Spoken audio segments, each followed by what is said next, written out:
Well, maybe we should start on this note.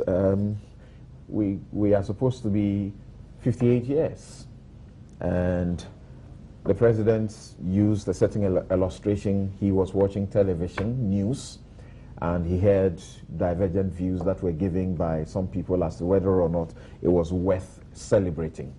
And he chose what a woman he describes as a noble woman's perspective, or what it was. That yes, we may have made mistakes, we have had our failures and challenges, but there is still something worth celebrating. We ought to build upon, correct the wrongs and build upon the right things, and it will be good with us. He disagreed with that man who said it is not worth celebrating. What do you say, Doc? Well, first of all, let me say a great good morning to our cherished viewers and listeners across the country. And indeed, it's good to be back on your platform to contribute to very important issues with implications for our nation. And of course, I must say a happy birthday to our beloved nation, Ghana. It is 58 years plus one as of today. Okay. And I think that we should all be very proud to be Ghanaians. And I think that, you know, we've come a long way. By zooming in and perhaps focusing a lot more on the specific question that you posed, which was part of the speech that the president delivered, which I thought was very good, very timely, very practical, and indeed also a speech that sought to exalt the youth to focus on... Abdul Malik just taking his seat. Welcome. Thank you. And hiding all his stuff. Sorry. These days we have a compartment nicely made for him to hide his books. Yes, and his dues. So someday I also hope to have a special compartment. So right, I can bring my own documents as well. Right. You're welcome, my brother. Thank you, sir. Okay. So as I was indicating, I was making the point that the statement you isolated was part of the president's speech. But I was trying to underscore the fact that his speech was well tailored to suit our current circumstances. And before I even speak specifically about the comparative analysis that the president made between the male Ghanaian and the female Ghanaian and what they had said about celebrating our 58th anniversary, I wanted to just touch base on how I felt that the speech sought to also call the youth in particular into action. And I remember he made the point that hard work, dedication, discipline, commitment to duty, you know, these were the values, the attributes that, you know, we expect that the youth would adopt and to use that as a basis as they also endeavor to mature to become worthy citizens of this great nation. And I thought that certainly spoke to the fact that the president is intimately aware of the challenges that we face in this country, and perhaps, to be very blunt with you, the slag in exuding and, if you like, championing and demonstrating the spirit of patriotism among the youth of today. You know, there is this tendency that I observed when I was still teaching at the university, that students have come for some reason to believe that they can achieve or whatever they want they should get without investing. So I thought that the president was saying that, look, it is okay to dream big, it is okay to want to be successful, but you cannot achieve that success or that recognition if you don't invest.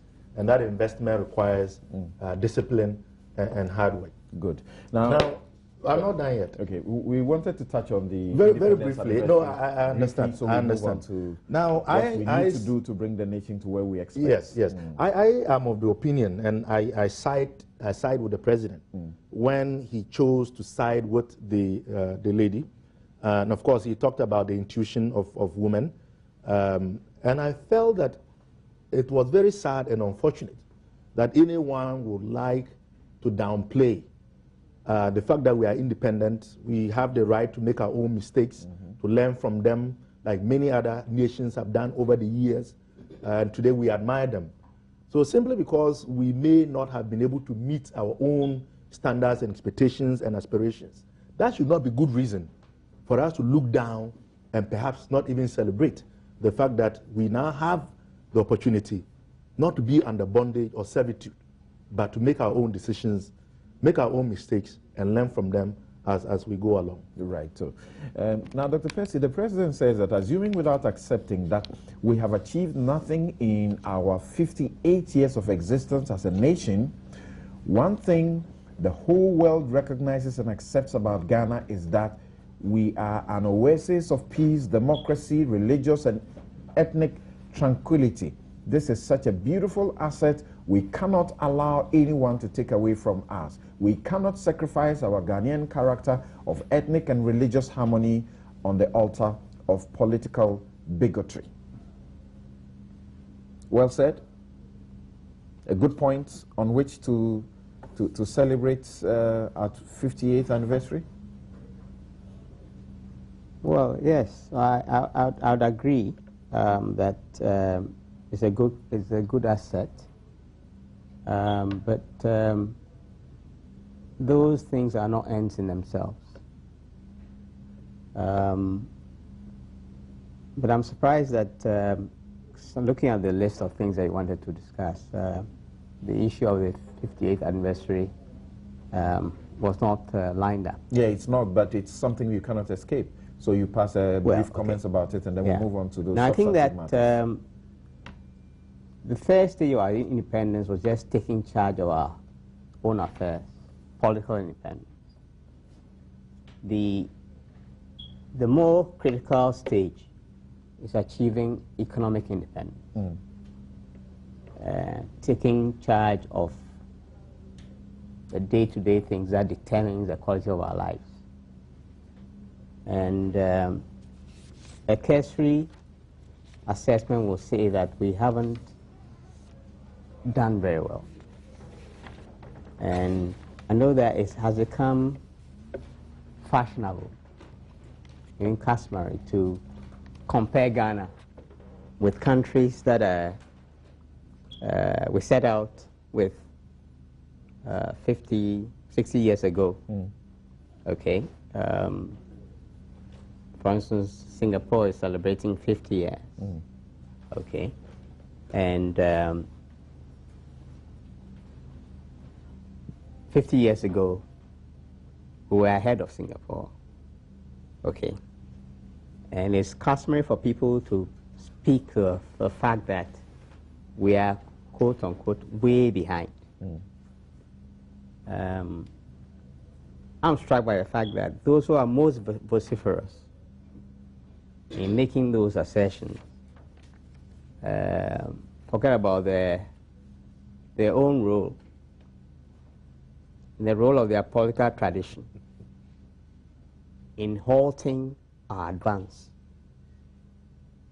Because the most critical ingredient in all of this is self-belief, self-confidence. It is not in the amount of land that you have, important as that is. It is not the amount of gold that you have in your soils, important as that is. It is not the oil resources or whatever. It's just people and their belief in themselves, in their right to set their own agenda, to determine their collective welfare. Now, those are the issues that we ought to address.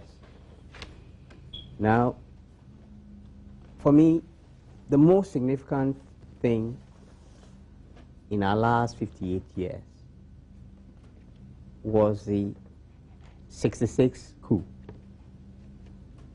Because by every measure, we are set out to do precisely what I've spoken about. To shape our own destiny collectively, relying on our resources, principally for ourselves, but in solidarity and friendship with other peoples. And in 66, those who benefit from our enslavement, from our exploitation, both in and outside Ghana, managed to halt and reverse that process. And it's interesting that we're talking about some other things later, Right. about this business of One Ghana. Because, you know, the One Ghana project is very much started. The process of putting one nation together out of a motley of ethnicities, okay, individual histories, was work in progress. That work was halted.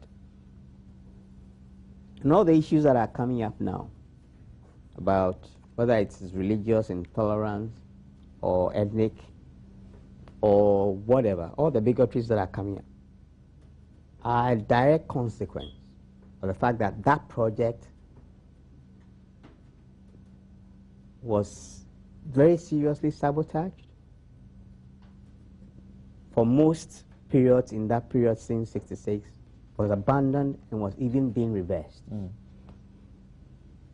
And we really have a very simple choice. Okay, but between then and the point at which you speak about, you know, an attempt to reverse all the gains that had been started, between then and now, have we done well? You have spoken about the importance and the place of the economic freedom or independence. Yeah. I mean, the key to that is that we are in charge of our affairs.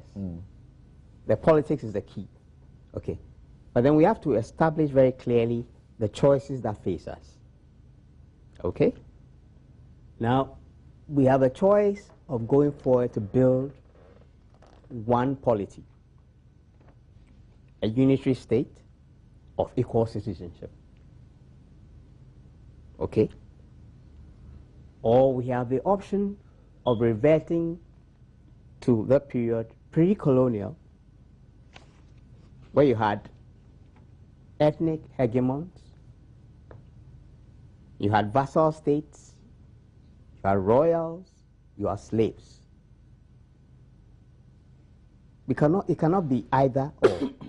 We must make a very clear choice. Okay. We must go for it as a republican state, unitary, with the same laws applying here on the coast as they apply in the middle belt, as they apply in the north. Okay. That, I'm afraid, we have not sufficiently addressed. Okay. Well, we'll look at the various aspects that play up in the other issues that we want to discuss subsequently. Now, Mr. Aikotu, you had Nana Akufo-Addo issuing a statement on the occasion, and he says that we must be guided by our past mistakes and the wisdom born of experience. We must stride into the future confident that we will make it if we work at it. The president, you know, coincidentally also spoke about mistakes and the need for us to focus on what is working for us and to be disciplined, and he charged the youth to rise up, positively, and work, put their energies and their skills, you know, to display. Well, where are we going? That is the issue. Do we want to develop as a nation? We started in 57 with others. And today, as Dr. Percy said, there's a wide difference between what we see in places like Singapore and others as compared with what we have achieved so far. Of course, he blames it on coups in 1966, which could also be a factor not to forget that there was a PDA which was so, biting that there was a need for something to be done about that kind of situation where individual rights were trampled upon and people were just taken and put behind cells without any sort of trial and all that. And that in itself was so worrying that I do not believe that anybody will want to live under a government where one day he wakes up and Kweku Baku's father has been taken somewhere, or Tayo Adamafiu's has been detained, without any reason, and JB Danquest and the rest, you have to write what they call petitions, for redress and nothing really happened. So we shouldn't forget that. The other point is that when he talks of oasis of peace, it's not always been like that. We saw the PNDC era, AFRC, people were killed and properties were confiscated, you know, all sorts of things happened, detentions and rest, you know. So it was quite, you know, thunder and brimstone era. We have also seen that one. We're working at it. I think his emphasis was that we should be celebrating the progress that we have made. Oh yes, I mean, why not? We all know it's a nation, it's one nation. So far, we've not had a Biafran experience, you know, like in the, you know, or in Sierra Leone, where we had the northern and the southern sectors and the rest. We've lived in peace. That is true to some extent. We've not had these political upheavals which had led to maybe a breakup of our nation called Ghana, you know. So that, to a very large extent, is true. But what We're moving on to address the question about putting our shoulders to the wheel. Exactly. So what is it? What is our vision? Are we talking about, he knows, Dr. Park, what do you call it? Ghana what? Your program for development. Better Ghana agenda. Better Ghana agenda is something also that they talk about. Vision 2020. The transformation. Shared, okay. You call it shared what? Growth. Shared growth and all that. You know, whither are we? What have we done so far with that kind of shared growth? And we also know of that. If we don't have anything at all, I believe that the Millennium Goals, you know, should be something to guide us as to what we would want to achieve, because those things have been put in place to ensure that we develop. Of course, getting self-determination and getting the colonial people off our backs was one of the best things that could have happened. Nkrumah said, let's first get the political kingdom. Other things could be added onto it.